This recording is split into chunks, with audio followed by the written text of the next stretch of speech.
Selamat datang di channel Ye Chen Ping Mania. Terima kasih pada Tuan Rahim Awang dan Tuan Moh Ridwan yang sudah berlangganan di channel Ye Chen Ping Mania. Semoga dilancarkan rezekinya dan diberikan umur panjang yang penuh keberkahan. Terima kasih kepada semuanya yang sudah like dan subscribe. Semoga selalu diberikan kesehatan dan kesuksesan. Penguasa Istana Naga Langit bab 4927 sampai bab 4928. Setelah asisten itu menerima token itu, matanya langsung terbelalak, tampak agak terkejut ketika dia berkata, "Dari mana kamu mendapatkan token ini?" Nada bicara asisten itu agak tegas, yang langsung membuat Chen Ping kesal. "Kenapa kamu harus peduli bagaimana aku mendapatkannya? Katakan saja padaku apakah itu bisa ditukar dengan uang." Chen Ping berkata dengan dingin. "Kalau begitu tunggu sebentar." Setelah berbicara, asisten itu menyerahkan token itu kembali ke Chen Ping dan bergegas berjalan ke belakang. Tak lama kemudian, seorang pria paruh baya berjubah abu-abu keluar. Saat melihat Chen Ping dan dua rekannya, dia tersenyum lebar dan berkata, "Saya penjaga toko di sini. Silakan masuk, kalian bertiga." Melihat pemilik toko itu relatif sopan, Chen Ping dan teman-temannya mengikutinya masuk. Tetapi siapa sangka, saat mereka memasuki ruangan, Chen Ping merasakan sebuah arai langsung diaktifkan di sekitar ruangan. Chen Ping mengerutkan kening dan segera mengulurkan tangan untuk menangkap pemilik toko. Mengaktifkan suatu arai secara tiba-tiba jelas bukan pertanda baik. Namun sosok pemilik toko itu lenyap seketika, lalu muncul kembali di belakang Chen Ping dan teman-temannya. Humazi dan Xiu Rui juga bereaksi, keduanya berbalik dan menyerang pemilik toko. Namun, pemilik toko itu menekan telapak tangannya ke bawah, dan tekanan luar biasa langsung memenuhi ruangan. Chen Ping, Humazi, dan yang lainnya merasa seolah-olah 10.000 gunung menekan mereka, sama sekali tidak dapat bergerak. "Apa yang kamu inginkan?" tanya Chen Ping sambil menatap penjaga toko. "Saya bertanya kepada Anda, dari mana token ini berasal?" Penjaga toko itu bertanya dengan tegas, tidak lagi menunjukkan kesopanan seperti sebelumnya. "Seseorang memberikannya kepadaku," kata Chen Ping. "Siapa yang memberikannya padamu?" Penjaga toko itu mendesak lebih jauh. "Niuli, menurutku dia adalah putri dari kota badak ini," jawab Chen Ping.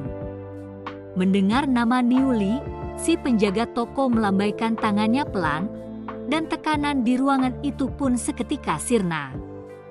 "Berapa harga yang Anda rencanakan untuk menggadaikan token ini?"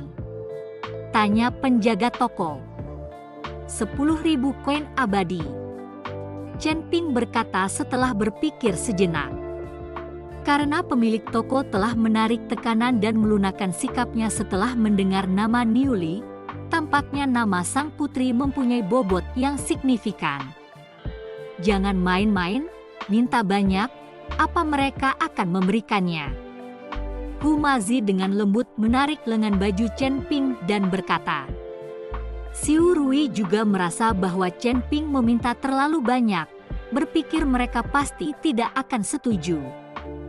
Lagi pula, dua wanita hanya bernilai 500 koin abadi. Dengan 10.000 koin abadi, berapa banyak wanita yang bisa dibeli?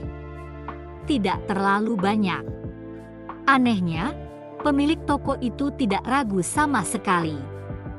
Setelah berbicara, dia melemparkan kantong penyimpanan ke Chen Ping. Chen Ping tertegun, menatap kantong penyimpanan di tangannya dengan rasa tidak percaya.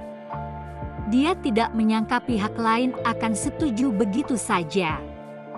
Jika dipikir-pikir bahwa token sekecil itu bernilai begitu besar, dia seharusnya meminta lebih. "Sial, permintaanku terlalu sedikit." Chen Ping sangat menyesal saat ini, namun penyesalan itu tidak ada gunanya. Periode gadai adalah 10 hari.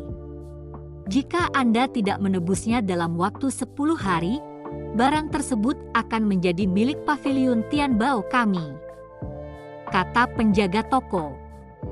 Tidak masalah. Chen Ping mengangguk, lalu pergi bersama Hu Mazi dan Xiu Rui. Melihat betapa gembiranya Chen Ping dan teman-temannya, bibir pemilik toko sedikit melengkung. Penjaga toko, orang-orang ini mungkin tidak akan menebus tokennya, kan? Asisten itu bertanya kepada pemilik toko. Mereka tidak akan melakukannya. Mereka bahkan tidak tahu nilai sebenarnya dari token itu, atau mereka tidak akan menggadaikannya. Token milik sang putri diberikan kepada seseorang yang baru saja tiba melalui dao besar, itu cukup menarik. Mata pemilik toko itu menyipit sedikit, ada sedikit kebingungan dalam tatapannya. Kemudian, pemilik toko mengeluarkan sebuah kotak kayu yang dibuat dengan indah dan meletakkan token tersebut di dalamnya. Dia memaksakan setetes darah esensi keluar, membiarkannya menetes ke kotak kayu, dan seluruh kotak langsung bersinar dengan cahaya merah yang menakutkan. Sementara itu, saat Chen Ping dan rekan-rekannya meninggalkan paviliun Tianbao, pria besar itu masih menunggu di luar. Melihat Chen Ping keluar, dia buru-buru bertanya, "Apakah kamu menukarnya dengan koin abadi?" Terima kasih masih menyimak channel Ye Chen Ping Mania. Ditukar, itu hanya 1000 koin abadi, lihat betapa cemasnya kamu. Aku punya banyak koin abadi. Hu Mazi menyambar kantong penyimpanan dari tangan Chen Ping dan kemudian menyerahkan 1000 koin abadi kepada pria besar itu. Melihat ke arah ribuan koin abadi dan kemudian ke kantong penyimpanan Hu Mazi, wajah lelaki besar itu penuh dengan keterkejutan. Pada saat yang sama, sekilas keserakahan bersinar di mata lelaki besar itu, namun segera menghilang.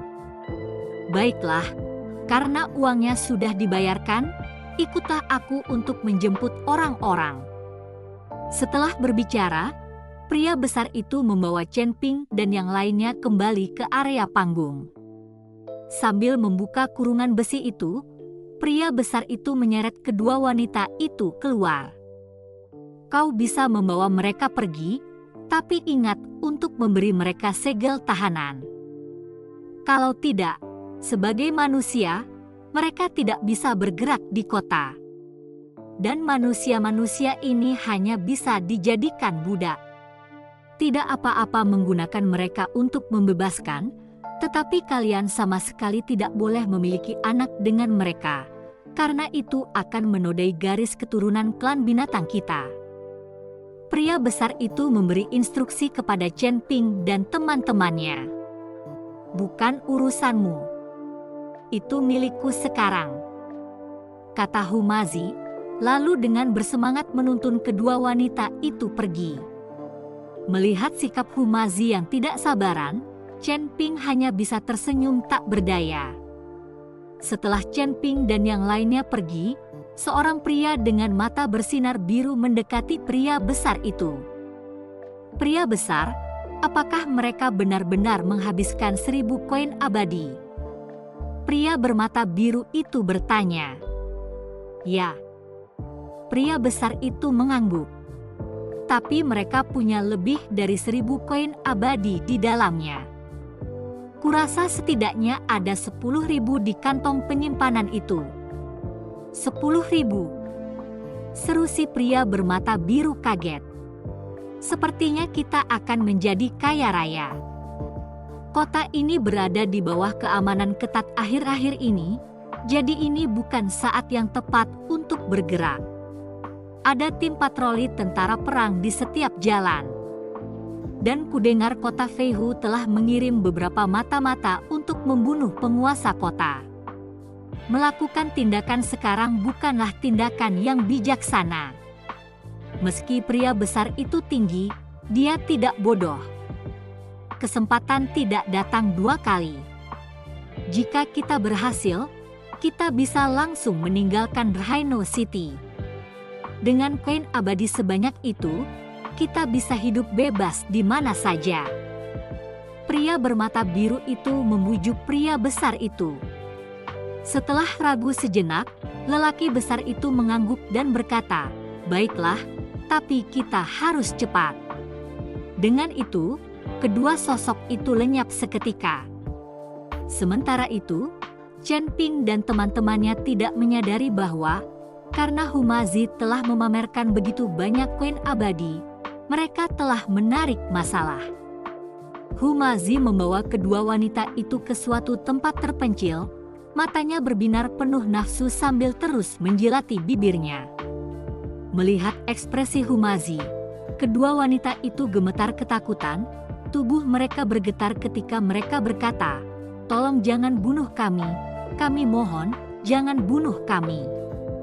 Asalkan kau tidak membunuh kami akan melakukan apa saja. Kedua wanita itu menangis dan berlutut di tanah. "Kamu tidak perlu takut. Kami tidak akan membunuhmu." Chen Ping melangkah maju untuk membantu kedua wanita itu berdiri dan berkata, "Kami sebenarnya juga manusia, jadi tidak perlu takut." Mendengar kata-kata Chen Ping, kedua wanita itu tampak terkejut karena mereka tidak merasakan aura manusia apapun dari Chen Ping atau teman-temannya. "Kalian berdua berasal dari mana?" Xiu Rui bertanya. Lagi pula, dilihat dari kedua wanita itu, mereka hanya berada di alam transformasi abadi, jadi mereka pasti dibawa ke sini oleh Dao besar juga. "Kami adalah kultivator dari alam Wuxu. Kami dipindahkan ke tempat ini karena bimbingan Dao Agung. Kami tidak menyangka bahwa alam surgawi akan begitu kejam. Begitu kami tiba, kami langsung ditangkap." Kedua wanita itu terisak-isak.